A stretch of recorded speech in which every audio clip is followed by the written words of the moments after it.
Melanoma in the spotlight today for what is known as Melanoma Monday.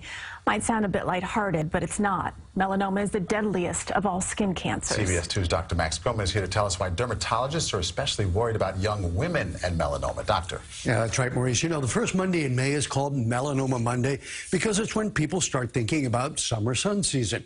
And while most people think of skin cancer as something older folks get, this cancer can strike at any age. It's the #1 cancer in women ages 15 to 29. You think it's not going to happen to me. You know it's not good for you, but you still do it. That's how Asa Barman-Burkle thought about sitting in the sun and risking skin cancer. Then a suspicious spot on her arm turned out to be a malignant melanoma. In my late teens, early 20s, I was particularly a sun baby. I grew up in the Northwest. So when there wasn't a lot of natural sun, I did seek out once in a while the tanning beds. Both Tara Brown and Asa Barman-Burkle have the blue eyes and fair skin that put them at risk for melanoma, and they both say they suffered sunburns in their youth, another risk factor for melanoma. If you have a history of more than 5 sunburns, you have 80% increased risk of getting melanoma. In addition to her sun history, Tara is a mole maker.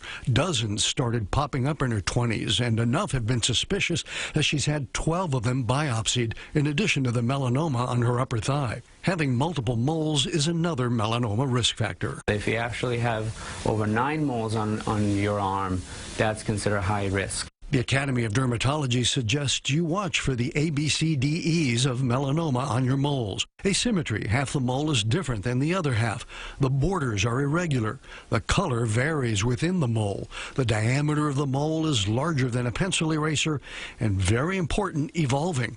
The mole changing in shape, size, or color. Better yet, learn the prevention that Tara and Asa now take very seriously. I'm not going to be lying on the beach for hours. A lot more sunscreen application, no tanning beds, and hats. Now, those tanning beds should definitely and absolutely be avoided. The Dermatology Academy says you have a 60% increased risk of melanoma if you've used a tanning bed before age 35. And as you look at your moles, make sure you have a partner look at body areas you can't see, like all of your backside, for example.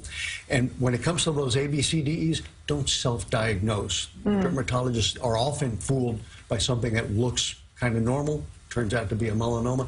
If anything even looks a little funky at all to you, go see a dermatologist.